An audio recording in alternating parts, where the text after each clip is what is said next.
जय माता दी दोस्तों, आप सभी का हमारे YouTube चैनल में स्वागत है और आप सभी को नवरात्रि की बहुत बहुत शुभकामनाएं। आशा करती हूँ कि आप सब अच्छे होंगे। मैं भी बिल्कुल ठीक हूँ। तो इस वीडियो में हम आपके लिए लेकर आए हैं दुर्गा सप्तशती का अध्याय चौथा।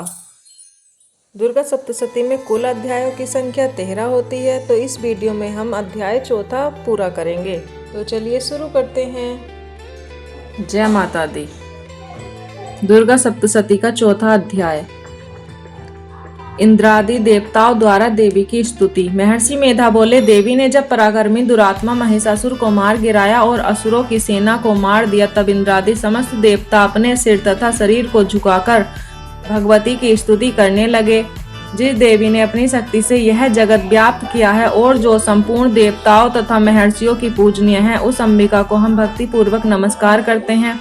वह हम सबका कल्याण करे। जिस अतुल प्रभाव और बल का वर्णन भगवान विष्णु, शंकर और ब्रह्मा जी भी नहीं कर सके, वही चंडिका देवी इस संपूर्ण जगत का पालन करे और अशुभ भय का नाश करे। पुण्यात्माओं के घरों में तुम स्वयं लक्ष्मी रूप हो और पापियों के घरों में तुम अलक्ष्मी रूप हो और सतकुल में उत्पन्न होने वालों के लिए तुम लज्जा रूप होकर उनके घरों में निवास करती हो।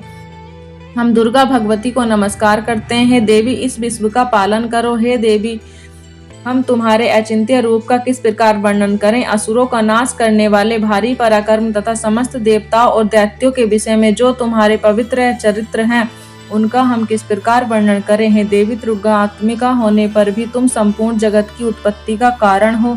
हे देवी, भगवान विष्णु, शंकर आदि किसी भी देवता ने तुम्हारा पार नहीं पाया। तुम सबकी आश्रय हो। यह संपूर्ण जगत तुम्हारा ही अंश रूप है, क्योंकि तुम सबकी आदि भूत प्रकृति हो। हे देवी, तुम्हारे जिस नाम के उच्चारण से संपूर्ण यज्ञों में सब देवता तृप्ति लाभ करते हैं, वह स्वाहा तुम ही हो। इसके अतिरिक्त तुम पितरों की तृप्ति का कारण हो, इसलिए सब आपको स्वधा कहते हैं। हे देवी, वह विद्या जो मोक्ष को देने वाली है, जो अचिंत्य महाज्ञान स्वरूपा है, तत्वों के सार को बस में करने वाले, संपूर्ण दोषों को दूर करने वाले, मोक्ष की इच्छा वाले मुनिजन जिसका अभ्यास करते हैं, वह तुम ही हो। तुम वाणी रूप हो और दोष रहित ऋग तथा यजुर्वेदों की एवं उद्गीत और सुंदर पदों के पाठ वाले सामवेद की आश्रय रूप हो। तुम भगवती हो। इस विश्व की उत्पत्ति एवं पालन के लिए तुम वार्ता के रूप में प्रकट हुई हो और तुम संपूर्ण संसार की पीड़ा हरने वाली हो। हे देवी, जिससे सारे शास्त्रों को जाना जाता है, वह मेधा शक्ति तुम ही हो और दुर्गम भवसागर से पार करने वाली नौका भी तुम ही हो। लक्ष्मी रूप से विष्णु भगवान के हृदय में निवास करने वाली और भगवान महादेव द्वारा सम्मानित गौरी देवी तुम ही हो। मंद मुस्कान वाले निर्मल पूर्ण चंद बिंब के समान और उत्तम स्वर्ण की मनोहर कांति से कामनीय तुम्हारे मुख को देखकर भी महिषासुर क्रोध में भर गया। यह बड़े आश्चर्य की बात है। और हे देवी, तुम्हारा सही मुख जब क्रोध से भर गया तो उदयकाल के चंद्रमा की भांति लाल हो गया और तनी हुई भौहों के कारण विकराल रूप हो गया। उसे देखकर भी महिषासुर के शीघ्र प्राण नहीं निकल गए।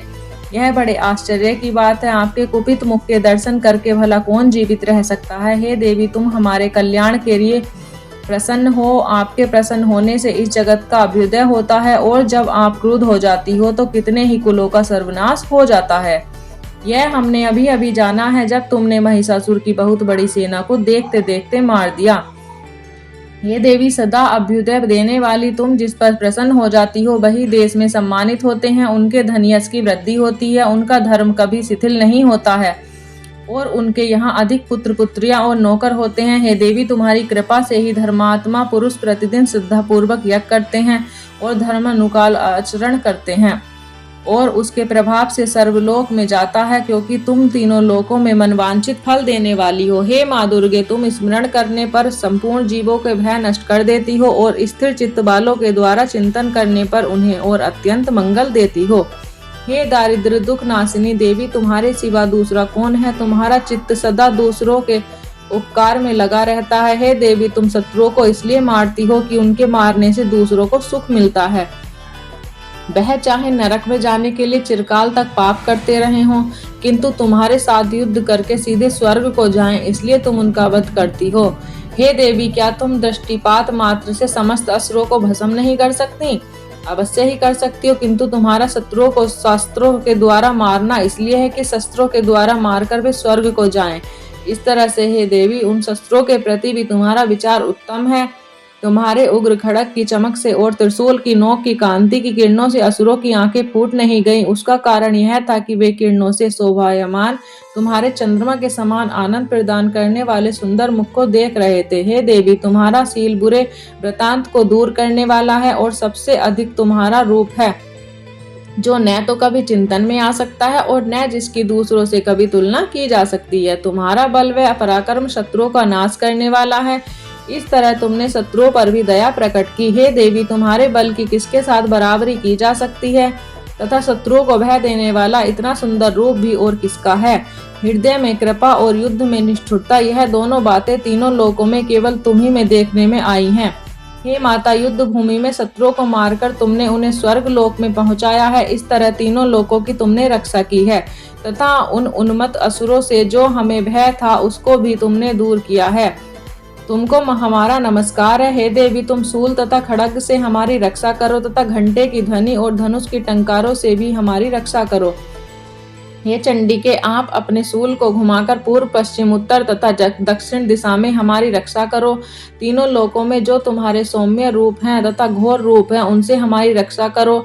इस पृथ्वी की रक्षा करो। हे अंबिके, आपके कल पल्लवों में जो खड्ग, शूल और गदा आदि शस्त्र शोभा पा रहे हैं, उनसे हमारी रक्षा करो। महर्षि बोले कि इस प्रकार जब जब देवताओं ने जगत माता भगवती की स्तुति की और नंद वन के पुष्पों तथा गंध अनुलेपे द्वारा उनका पूजन किया, और फिर सबने मिलकर जब सुगंधित व दिव्य धूपों द्वारा उनको सुगंधित निवेदन की, तब देवी ने प्रसन्न होकर कहा, हे देवताओं, तुम सब मुझसे मनवांछित वर मांगो।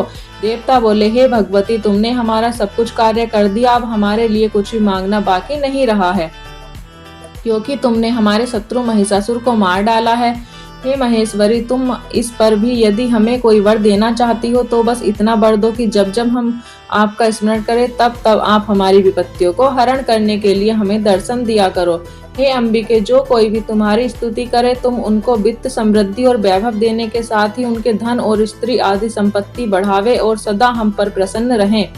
महर्षि बोले, हे राजन, देवताओं ने जब जगत के लिए तथा अपने लिए इस प्रकार प्रसन्न किया तो बस तथास्तु कहकर देवी अंतर्धान हो गई। हे भूप, जिस प्रकार तीनों लोगों का हित चाहने वाली यह भगवती देवताओं के शरीर से उत्पन्न हुई थी, वह सारा वृतांत मैंने तुझसे कह दिया है। और इसके पश्चात दुष्ट असुरों तथा शुंभ निशुंभ का वध करने और सब लोगों की रक्षा करने के लिए जिस प्रकार गौरी देवी के शरीर से उत्पन्न हुई थी, वह सारा वृत्तांत में यथावत वर्णन करता हूँ। यहाँ पर चौथा अध्याय समाप्त होता है। बोलो जय माता दी।